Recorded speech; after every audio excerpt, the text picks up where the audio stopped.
গতকাল English premier লিগের match খেলতে টটেনহামের বিপক্ষে মাঠে নেমেছেন আর্জেন্টাইন মিডফিল্ডার এনজো ফার্নান্দেজ। এদিন চেলসির হয়ে টটেনহামের বিপক্ষে মাঠে নেমেছেন এনজো। ম্যাচের মাত্র শুরুতেই পিছিয়ে পড়ে এনজো ফার্নান্দেজরা। ম্যাচের মাত্র 5তম মিনিটে সোলাঙ্কের গোলে টটেনহাম এগিয়ে যায়। এর ঠিক 6 মিনিট পর আবারও গোল খেয়ে পড়ে চেলসি। ম্যাচের 11তম মিনিটে কুলুসেস্কির গোলে 2-0 গোলে পিছিয়ে পড়ে এনজো ফার্নান্দেজরা। এরপর ম্যাচের 17তম মিনিটে চেলসির হয়ে একটি গোল পরিশোধ করেন জ্যাডন সানচো। ব্যবধান হয় 2-1 গোলে পিছিয়ে থেকে প্রথমার্ধ শেষ করে এনজো ফার্নান্দেজদের চেলসি। এরপর ম্যাচের দ্বিতীয়ার্ধের 61তম মিনিটে পেনাল্টি থেকে গোল করে চেলসিকে 2-2 গোলের সমতায় ফেরান চেলসি ফরওয়ার্ড কোল পালমার।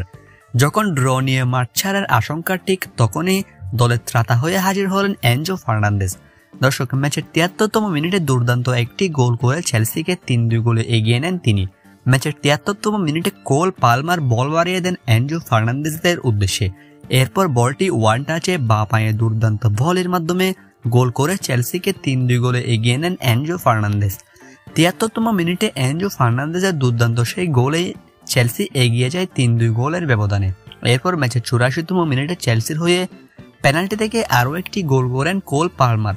যদিও শেষ মুহূর্তে আরও একটি গোল হজম করে চেলসি, সন হিউংমিন গোল করে টটেনহামের হয়ে। তবে শেষ পর্যন্ত এই ম্যাচটি 4-3 গোলে জিতে নেয় এনজো ফার্নান্দেজরা। আর চেলসির জয়ে গুরুত্বপূর্ণ ভূমিকা রেখেছেন আর্জেন্টাইন এই মিডফিল্ডার। শেষ 6 ম্যাচের মধ্যে 3টি গোল এবং 6টি অ্যাসিস্ট করেছেন এনজো ফার্নান্দেজ, যা কিনা একেবারে অবিশ্বাস্য। কেননা এনজো ফার্নান্দেজ একজন ডিফেন্সিভ মিডফিল্ডার হয়ে শেষ 6 ম্যাচে 9টি গোলেই অবদান রেখেছেন এনজো ফার্নান্দেজ, যা কিনা একেবারে অবিশ্বাস্য ব্যাপার।